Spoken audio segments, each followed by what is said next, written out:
Federico Núñez Burgos es magíster en Ciencia Política y Economía de la Escuela Superior de Economía y Administración de Empresas, licenciado en Ciencia Política de la Universidad del Salvador, profesor universitario en Ciencia Política de la Universidad Católica de Salta y mediador.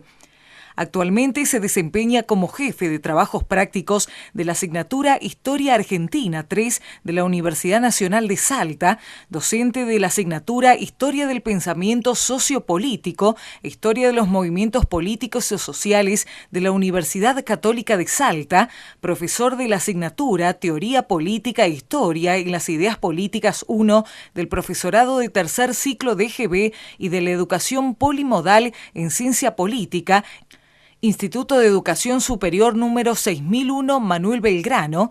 Preside la Fundación Instituto para el Desarrollo Social, orientada a la investigación, formación y acción social, galardonada con el Premio Martín Miguel de Güemes, Héroe Nacional, y el Instituto de Historia, Política y Gobierno de la Universidad Católica de Salta, director del Centro de Mediación de la Fundación Instituto para el Desarrollo Social. Es autor del libro del Movimiento al Partido, sobre la consolidación de la Unión Cívica Radical, editado por la Universidad Católica de Salta, y de varios artículos vinculados a la historia y la política local. También es miembro activo de la Sociedad Argentina de Análisis Político y cofundador del Consejo Profesional de Ciencias Políticas y Relaciones Internacionales de Salta, miembro de la Agrupación Tradicionalista de Salta, Gauchos de Güemes, y del Instituto Güemesiano de Salta. ¿Qué tal? ¿Cómo les va? Tengan todos ustedes muy buenas noches. Bueno, habrán podido escuchar atentamente la figura de nuestro invitado en la noche de hoy. El doctor Federico Núñez Burgos nos va a estar acompañando para hablar un poco de nuestra realidad política, de ver cómo la ve Federico esta situación. Es un hombre joven, es un estudioso sobre este tema, y vamos a ampliar un poco tal vez el panorama que tenemos todos nosotros, ¿no?, de lo que significa esta próxima elección. Yo no puedo dejar pasar en la presentación del programa de hoy lo que pasó esta mañana, donde en la Corte de Justicia de nuestra provincia se presentó un apoderado de la lista del doctor Juan Carlos Romero, juntamente con Olmedo, y presentaron un recurso de inconstitucionalidad con respecto al voto electrónico. Más allá de la validez del reclamo que esto pueda tener o no, yo creo que cualquier ciudadano tiene el derecho a hacer una presentación de estas características, pero suena raro hacer una presentación en la justicia por parte de Romero, una justicia que lo está buscando a Romero hace nada más ni nada menos que 5 años, y en la cual Romero permanentemente expresa que no se presenta porque no cree en esta justicia. Entonces es curioso, ¿no?, cómo donde tiene 9 causas penales en su contra no se presente porque no cree en la justicia, y en este caso hace una presentación y sí cree en la justicia. Es una pequeña contradicción del doctor Juan Carlos Romero, pero yo no creo que sea tan pequeña. Yo creo que tal como lo manifestó hoy el presidente de la Cámara de Diputados, el doctor Manuel Santiago Godoy, lo que está buscando el doctor Juan Carlos Romero con todo este tipo de situaciones que él plantea después de la última elección es poder crear una sensación de fraude generalizado en su contra a los fines de o retirarse de la elección, o que una vez que finalice la elección, si los resultados le dan totalmente adversos, como él ya tiene contemplado que sí puede llegar a pasar, entonces la culpa va a ser del fraude de la elección.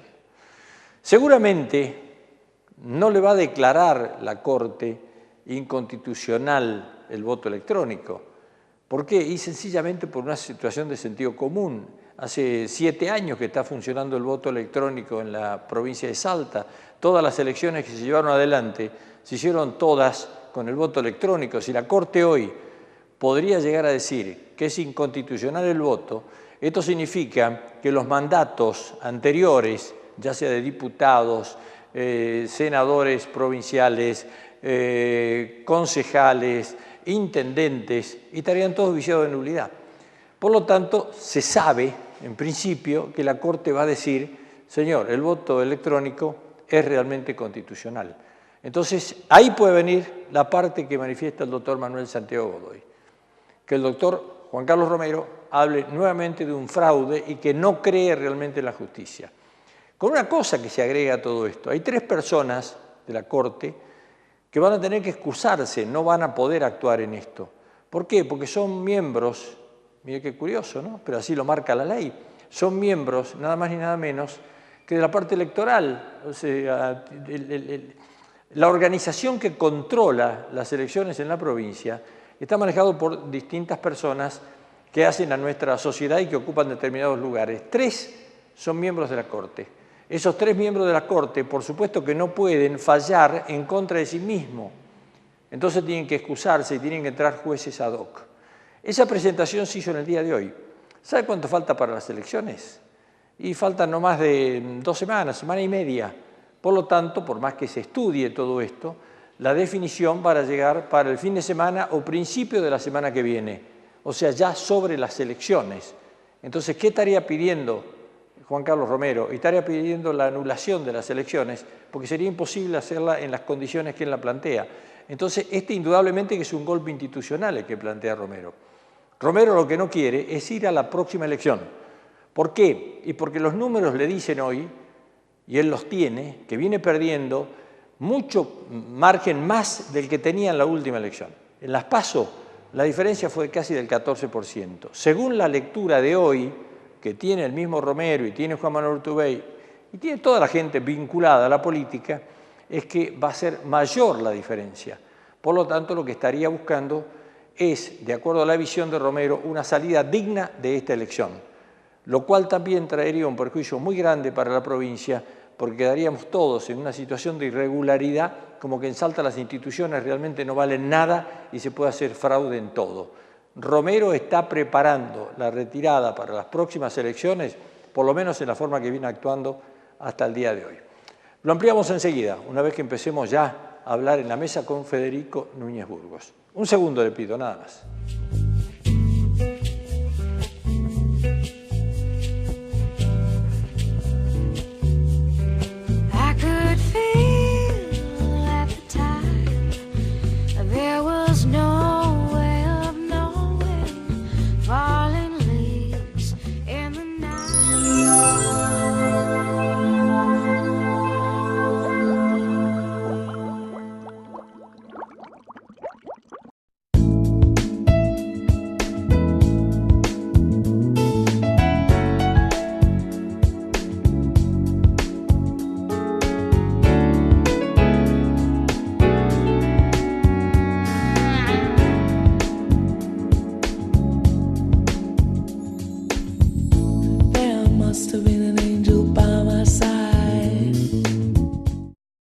El 17 de mayo, comencemos a construir juntos un mejor futuro para Salta.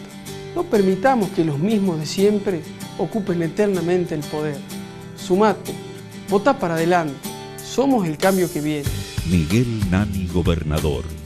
Unión Cívica Radical. Lista 401. El futuro ya llegó. Frigorífico Bermejo presenta la primera carnicería virtual del país. Hacete fan de nuestra página en Facebook y disfruta los mejores cortes Campo Bermejo y ofertas de fiestas a un clic de Frigorífico Bermejo.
Llegó Acá Nomás, para que disfrutes beneficios con las tarjetas Macro en tus comercios cercanos.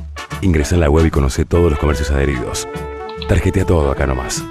Macro, tu banco cerca, siempre. Conecta tu empresa.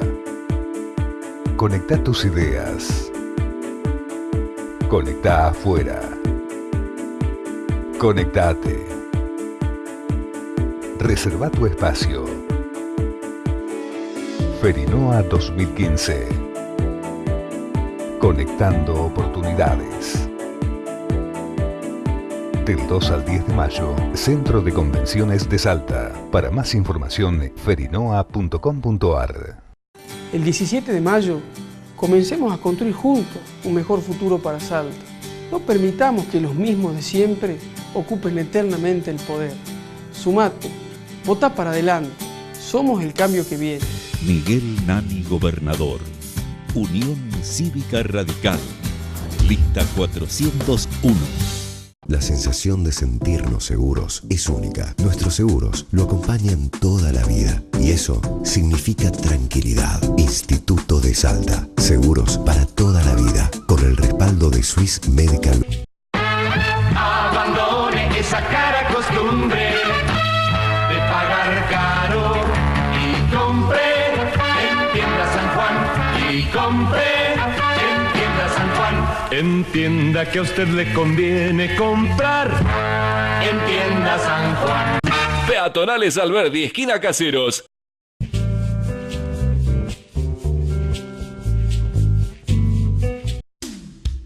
Transporte Marcilese, una empresa salteña con años de experiencia en transporte de cargas y operaciones logísticas.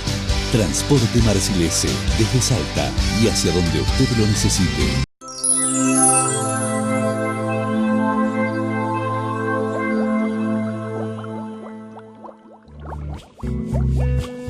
Bueno, ya estamos nuevamente, gracias. Analía, muy buenas noches. ¿Qué tal, Mario? Empezamos por la dama primero, ahora vamos con Federico Núñez Burgos. ¿Cómo te va? Muy buenas noches. ¿Qué tal? Buenas noches. Gracias por aceptar la invitación de hoy. Por favor. Y el invitado periodista, Gustavo Iovino, ¿cómo te va? Hola, ¿qué tal, Mario? ¿Todo bien? Muy bien, muy bien. Gracias por la invitación. ¿Qué me contás de la Unión Cívica Radical? Vos que sos un hombre bastante allegado al poder radical. A ver, qué ¿Qué se sorpresa, puede ¿no? contar? En el sentido de que en la PASO, si uno compara lo que fue la elección en la misma categoría anterior, apenas rozó los 2 puntos, haber alcanzado los 6 y es haber triplicado. Por lo tanto, se justifican ciertos festejos en el sentido de qué difícil es perder pero ganar desde ese punto de vista. Ahora, haciendo una lectura mucho más fina, qué desafío para Nani el 18 de mayo. Saque los números que saque el 17. Sí. Y es el tema de tener que generar confianza para un nuevo rol que puede tomar la Unión Cívica Radical de ahí en adelante. Pero parte de una buena base, ¿no? Lo vamos a hablar hoy. Hola, Héctor, ¿cómo te va? ¿Qué tal, Mario? Buenas noches.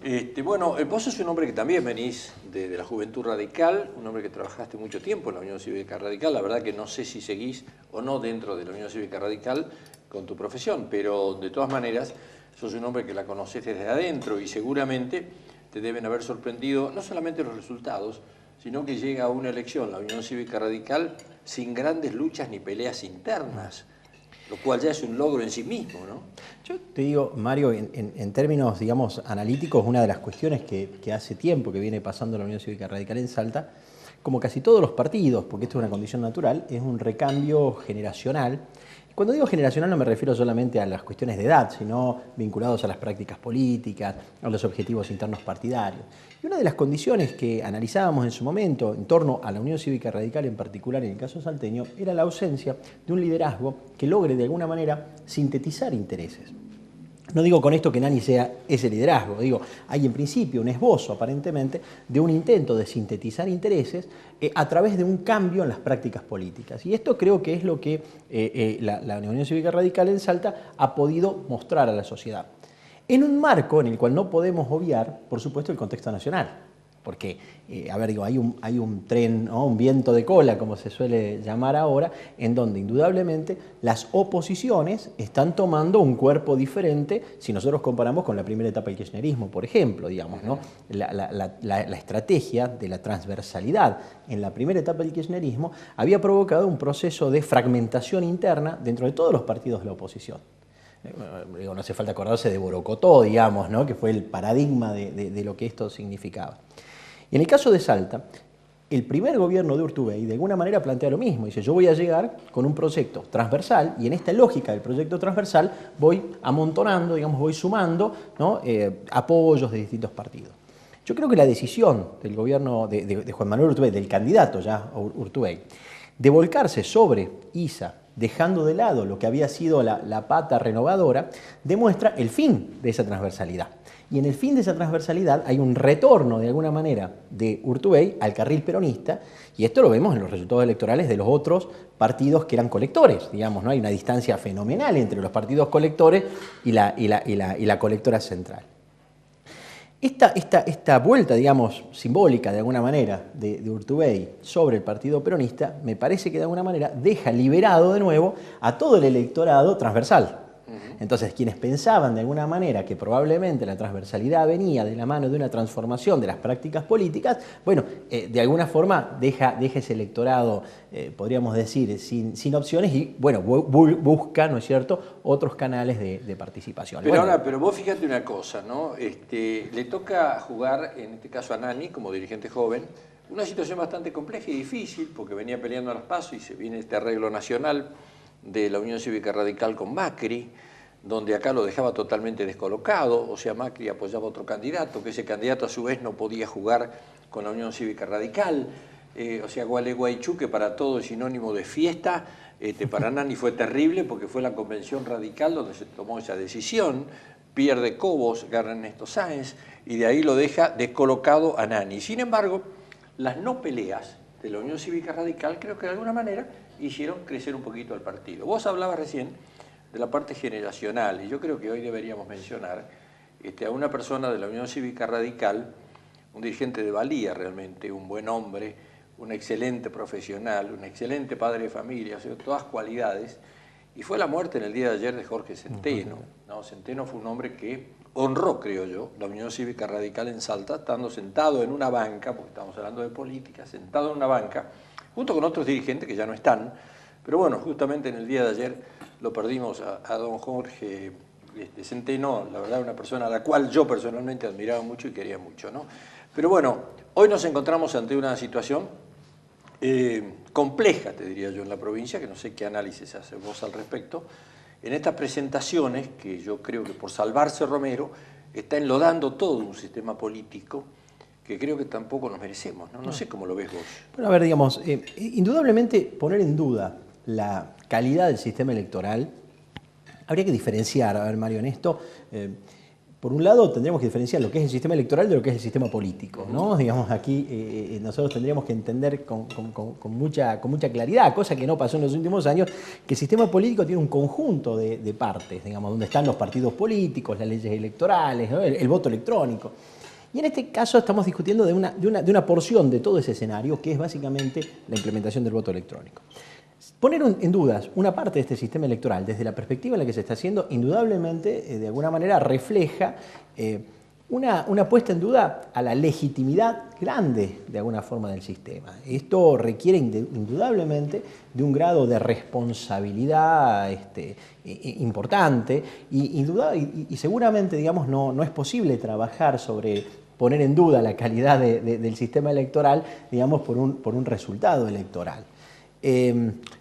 Yo creo que si se hicieron las denuncias, si se hicieron en principio las denuncias públicas que después se transformaron en denuncias papel, digamos, indudablemente están faltándole algunos sustentos técnicos, jurídicos, aunque no soy especialista en el tema, digamos, pero a partir del cual la marcha del proceso sigue caminando, digamos, y me parece que lo que tenemos que hacer es trabajar en el reforzamiento de la competencia electoral, en el reforzamiento del sistema político, digamos, y no justamente en el debilitamiento de esto.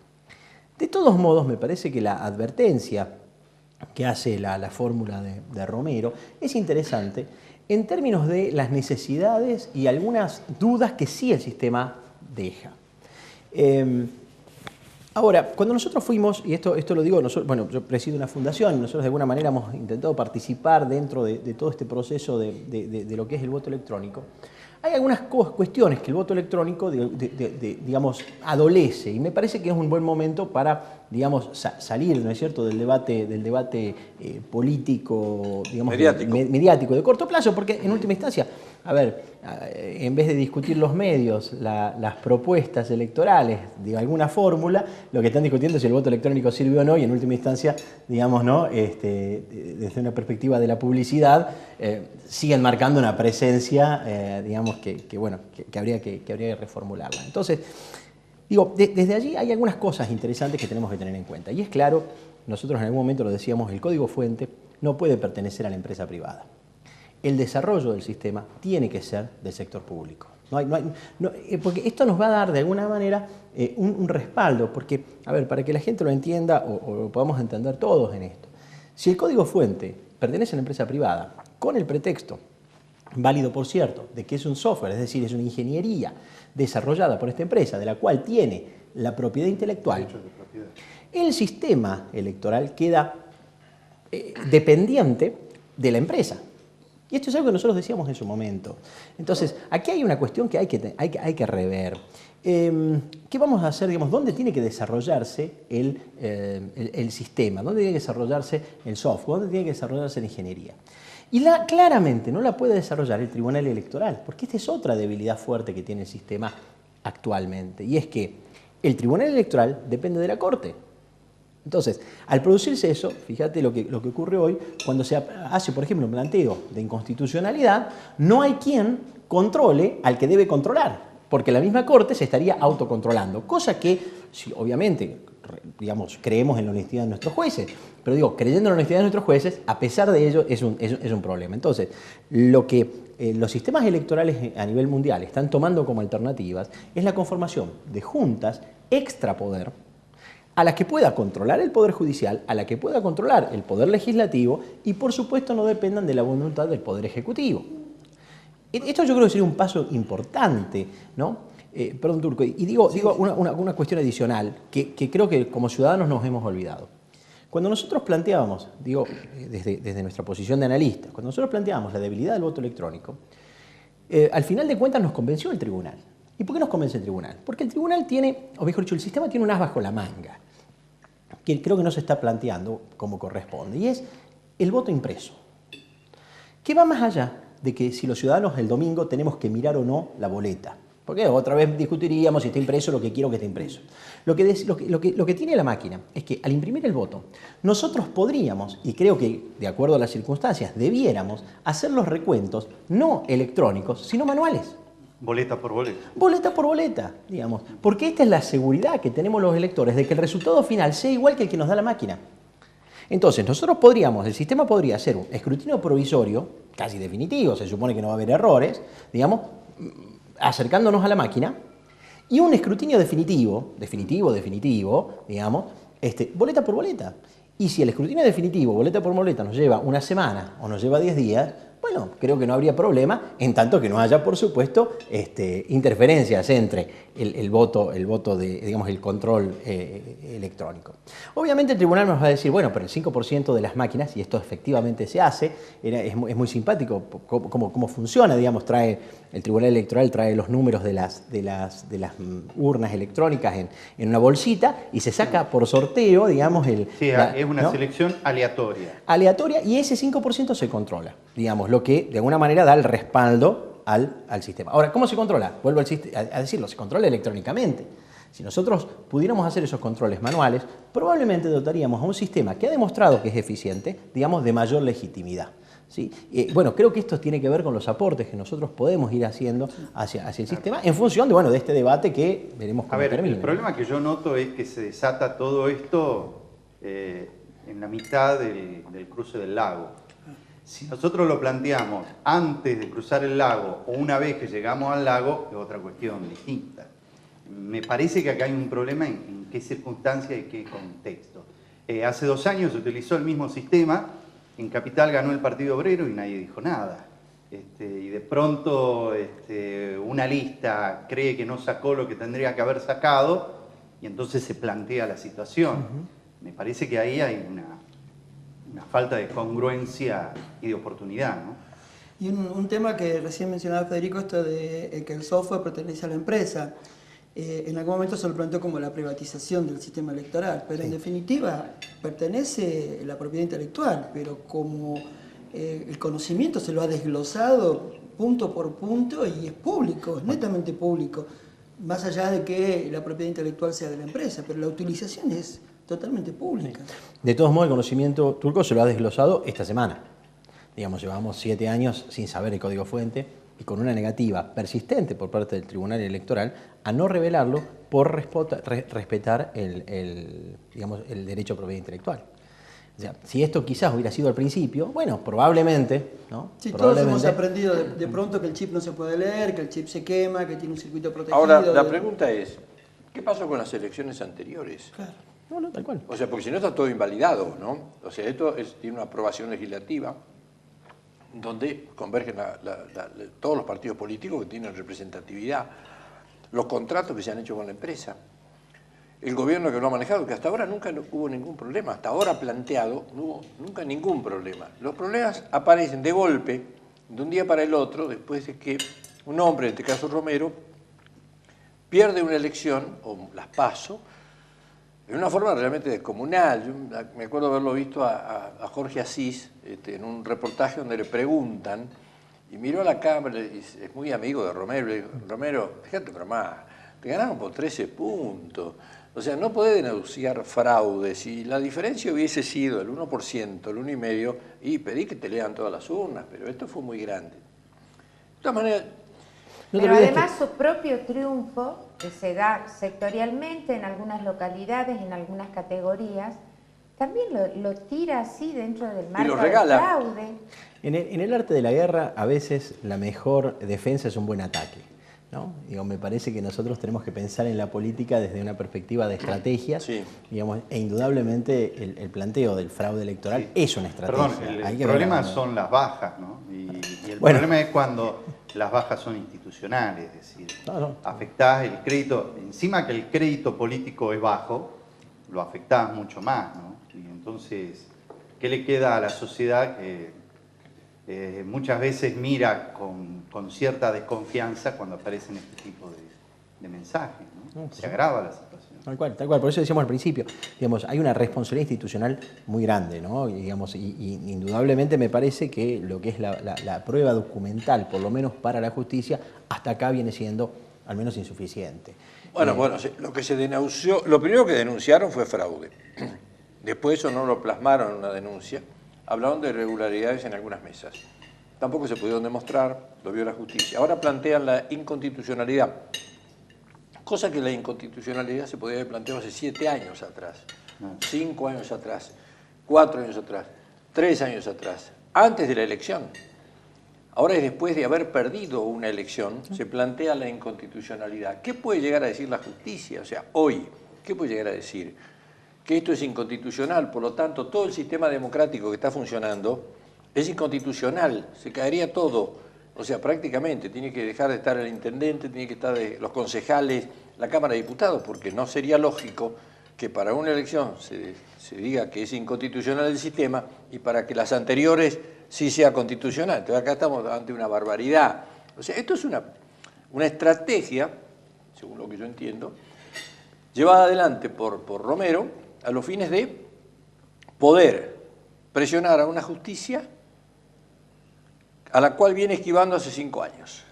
Romero hace 5 años que dice que no cree en esta justicia, sin embargo hace una presentación hoy en la justicia pidiendo la inconstitucionalidad del voto electrónico, solamente porque perdió una elección. La verdad es que te parecería temerario, ¿no? No, bueno, indudablemente el resultado electoral yo también creo que ha sido sorprendente para todos, digamos. Es decir, bueno, he escuchado en varios medios, ¿no es cierto?, el planteo digamos, de funcionarios del gobierno de Urtubey diciendo, no, nosotros ya lo esperábamos, ya lo sabíamos, ¿no? Pero digo, me parece que por lo menos el sentido común, de alguna manera, que surgía de conversar, de estar en las calles, generaba una expectativa mayor, digamos, en torno a los votos que podía obtener la fórmula de Romero y Olmedo, creo.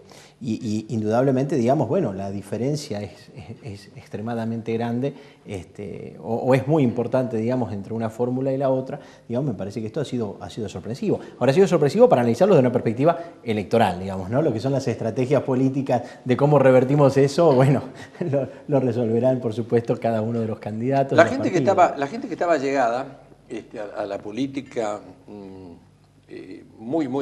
o sea, Romero, el día jueves, a la noche antes de la elección, sale anunciando el fraude. Eso sale publicado en el diario El Tribuno del día viernes. O sea, donde dice va a haber fraude. En un acto en Güemes. En un acto en Güemes, donde Romero ya tenía los números de las encuestas que estaba manejando Juan Manuel Urtubey y su gente. Que el resultado iba a ser ese. Entonces, el primer resultado que se preveía en Capital era una paliza que iba a pegar Guillermo Durán. Sin embargo, pierde en las PASO con Gustavo Sáenz. Cosa curiosa, ¿no? Entonces, es ilegítimo lo de Gustavo Sáenz, teóricamente, por lo que el mismo Romero plantea. Porque no puede ser que en algunos lados le hicieron trampa a él y a Gustavo Sáenz no. Y Gustavo Sáenz gana dentro de ese sector. Porque en definitiva la buena elección en la Capital fue de Javier David, que recién ingresaba. Pero claro, recién ingresaba y no le daban los números, siempre iba con la figura de Urtubey al lado, donde tracciona. Claro, además ahí, fíjate, es interesante ver cómo el tablero político se redefine, ¿no? Cuando lanza la campaña Juan Manuel Urtubey, la larga como venía haciéndolo siempre. Una multiplicidad de colectoras, todas caminando juntas, digamos, y bueno. Y Romero plantea, a ver, pienso, ¿no? Fichas blancas, fichas negras, digamos, ¿no? En un tablero de ajedrez. Y Romero plantea una campaña mucho más reducida. Hay que recordar que el primer candidato a intendente de la fórmula o de Romero más Olmedo es básicamente Durán Cornejo. No estaba Gustavo Sáenz en esa escena. A posteriori se suma en esa escena, pero digamos, deja solamente 2 candidatos frente a una multiplicidad de candidatos que tenía el frente de Urtubey. Por supuesto, al andar, la movida de la ficha siguiente, digamos, tiene que ver con que Urtubey hace bajar a todos sus candidatos o precandidatos a intendentes y genera un sistema de colectoras en el Ejecutivo Municipal. Lo que indudablemente iba a traer como resultado un potenciamiento, digamos, de la imagen, lo que llamamos el aparato o la estructura política. Es decir, eso, por más que los votos fueran o no, que habría que rediscutir esto, digo, ¿no? de Javier David, lo que es indudable es que esta concentración, digamos, de listas en una sola cabeza, indefectiblemente lo iba a potenciar. Que de hecho lo hizo, digamos, ¿no es cierto? De hecho lo hizo, lo potencia, digamos, y le permite llegar hasta acá. La previsión indudablemente era la buena performance que había tenido Durán Cornejo en su elección de diputado nacional, digamos, y de alguna manera cierta consideración que aparecía en la calle, digamos, en términos de la aceptación, digamos, de sus candidaturas. Creo que otra sorpresa es, por supuesto, este avance, digamos, de Gustavo Sáenz y cómo Gustavo Sáenz, digamos, aparece también de nuevo sentado en la escena política de venir muy atrás. Creo que esto, digamos, cuando discutimos de alguna manera la categoría intendentes, esto sería. Y para rematar un poco el planteo del fraude, Mario, digamos, indudablemente que el sistema lo permitiría. Ahora, es medio complicado pensar en un fraude por categorías, digamos, ¿no? En esta categoría va a ser fraude y en esta voy a dejar que, ¿no?, la gente vote libremente. Propongo una pausa porque se está preparando, ya se está calentando un poquito la cosa para que pueda participar Analía Machuca. ¿Te diste cuenta que hasta ahora fue una cuestión de alimentación? Estaba cenando, estaba cenando pacientemente, ¿viste? Como los chinos, así ya. Bueno, ahora le toca a ella en el segundo bloque, ¿te parece? Muy bien, esperamos. Volvemos en un minuto nada más.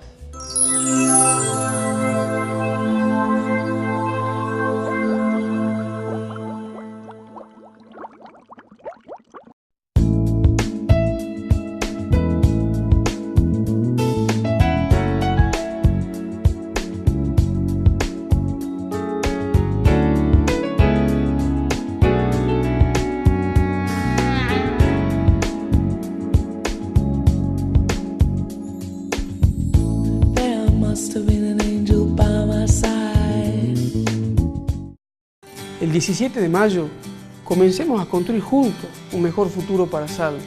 No permitamos que los mismos de siempre ocupen eternamente el poder. Sumate, votá para adelante. Somos el cambio que viene. Miguel Nani, gobernador. Unión Cívica Radical. Lista 401. El futuro ya llegó. Frigorífico Bermejo presenta la primera carnicería virtual del país. Hacete fan de nuestra página en Facebook y disfruta los mejores cortes Campo Bermejo y ofertas de fiestas a un clic de Frigorífico Bermejo.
Llegó Acá Nomás, para que disfrutes beneficios con las tarjetas Macro en tus comercios cercanos. Ingresa en la web y conoce todos los comercios adheridos. Tarjetea todo Acá Nomás. Macro, tu banco cerca, siempre. Conecta tu empresa. Conecta tus ideas. Conecta afuera. Conectate. Reserva tu espacio. Ferinoa 2015. Conectando oportunidades. Del 2 al 10 de mayo, Centro de Convenciones de Salta. Para más información, ferinoa.com.ar. La sensación de sentirnos seguros es única. Nuestros seguros lo acompañan toda la vida y eso significa tranquilidad. Instituto de Salta. Seguros para toda la vida. Con el respaldo de Swiss Medical. Abandone esa cara costumbre de pagar caro y compre en Tienda San Juan. Y compre en Tienda San Juan. Entienda que a usted le conviene comprar en Tienda San Juan. Peatonales Alberdi, esquina Caseros. El 17 de mayo, comencemos a construir juntos un mejor futuro para Salta. No permitamos que los mismos de siempre ocupen eternamente el poder. Sumate, vota para adelante. Somos el cambio que viene.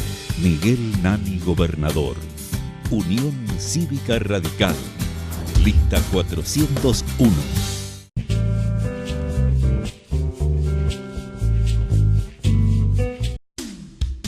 Transporte Marcilese, una empresa salteña con años de experiencia en transporte de cargas y operaciones logísticas. Transporte Marcilese, desde Salta y hacia donde usted lo necesite.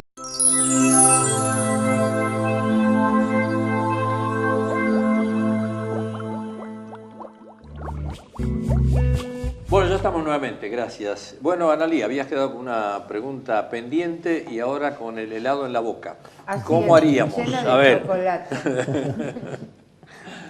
Yo creo que es una cuestión también de lectura. ¿Qué es lo que estamos leyendo? Estamos leyendo las primarias. En ese sentido, Romero fue clarísimo.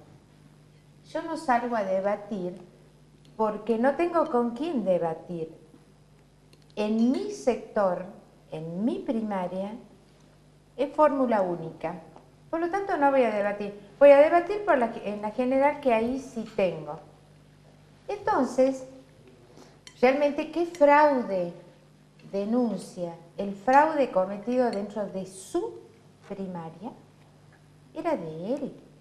¿Quién hubiera tenido interés en manipular su primaria como para tomarse y desestructurar un sistema institucional en el que está incluido la boleta electrónica? Eso por un lado. Por otro lado, ¿con cuántos puntos ganó? Supuestamente hay un triunfo, una imposición del oficialismo, 14 puntos. ¿Cuánto porcentualmente, qué cantidad de votos acopió el Frejurrevi? Un 40 y pico %.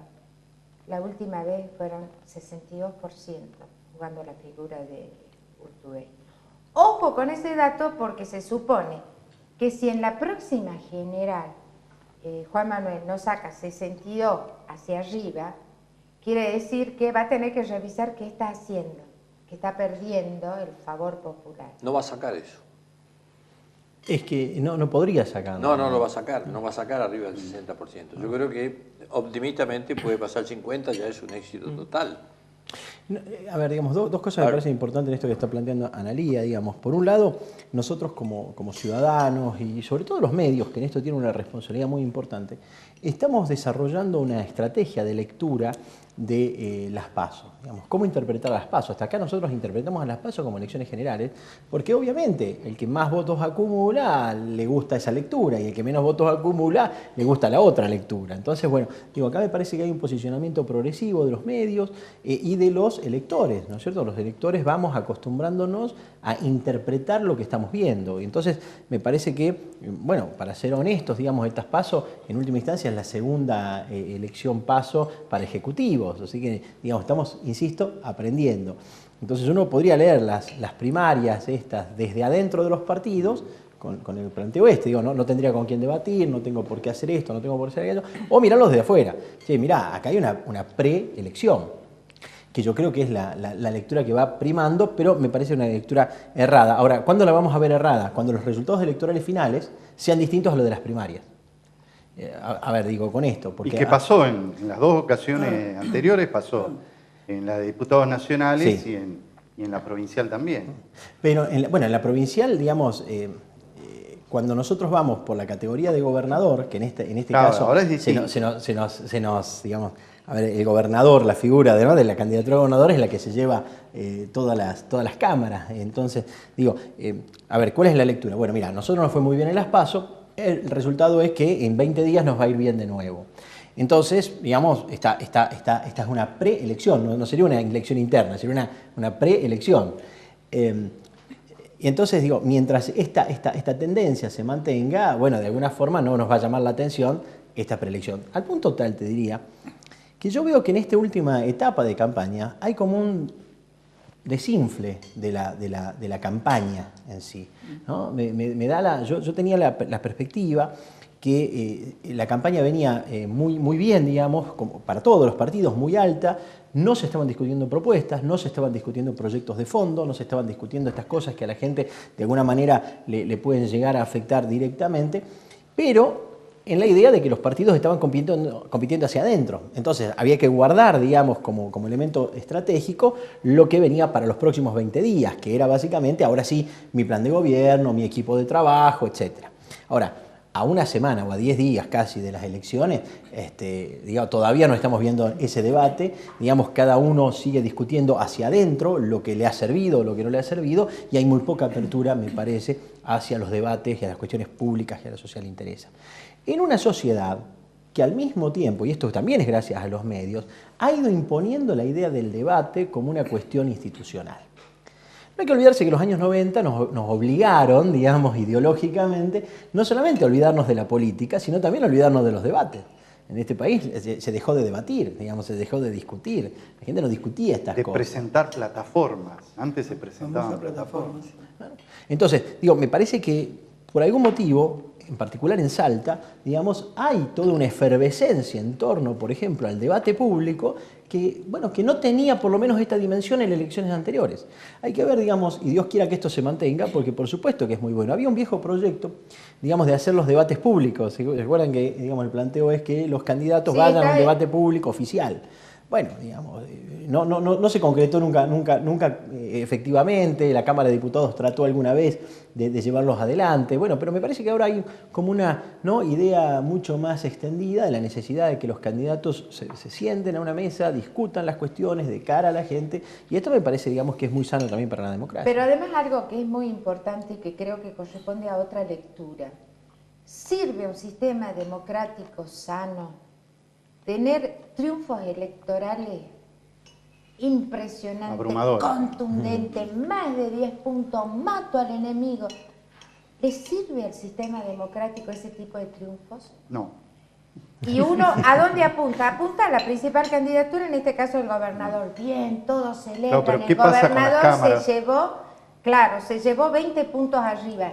¿Y con qué se quedó? No, bueno, en las cámaras el justicialismo sigue perdiendo, los del Partido de la Victoria ganaron menos que en la vez anterior.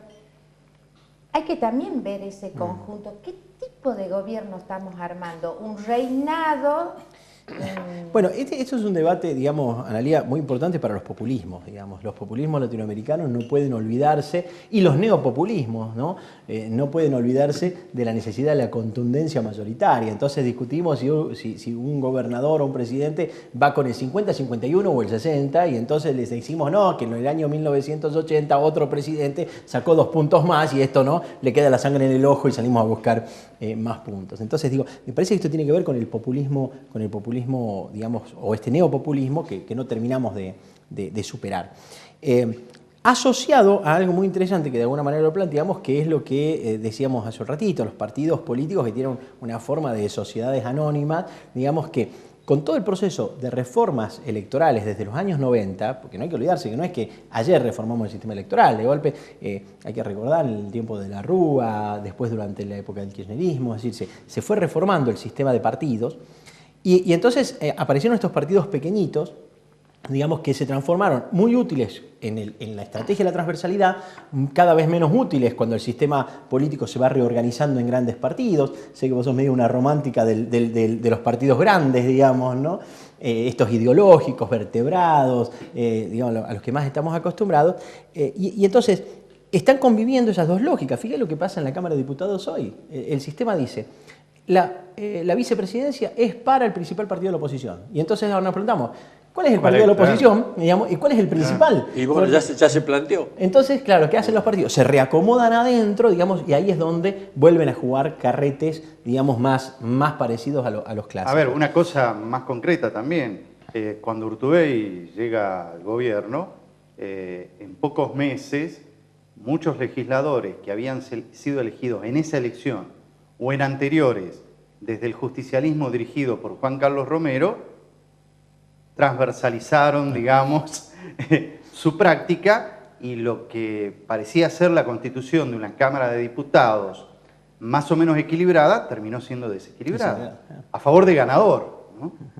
No, tal cual. Y una estrategia, una tradición muy fuerte, digamos, dentro de los partidos mayoritarios, de que los legisladores son obedientes al Poder Ejecutivo.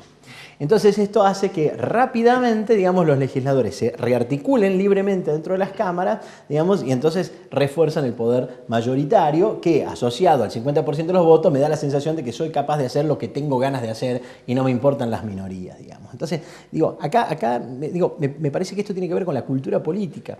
Hace algunos años alguien me preguntaba, bueno, ¿cuál era la lectura que podíamos hacer del kirchnerismo? Yo creo que el kirchnerismo nos deja una cultura política extremadamente compleja, digamos, que requiere relecturas históricas, digamos, y en términos de perspectiva, porque obviamente lo que se ha provocado es una transformación de la práctica política. Por ejemplo, en Salta nosotros tuvimos una de las primeras leyes de internas abiertas, simultáneas, obligatorias. No se llamaban pasos, yo creo que siguen sin llamarse pasos, ¿no? Son internas abiertas, simultáneas, obligatorias. Y esto venía a reformular el sistema. Bueno, hoy, claro, venía no solamente a reformular el sistema, venía a reformular el sistema, venía a cambiar los liderazgos, venía a mejorar la política y a acercar la política a la gente. Años vista, la política sigue estando donde estaba y la gente donde estaba. Y el sistema de las internas abiertas, simultáneas y obligatorias terminó permitiendo, por ejemplo, nepotismos familiares de los cuales, digamos, más allá de las dimensiones ideológicas, uno por lo menos se pregunta la calidad democrática. La cultura dominante fagocitó el instrumento.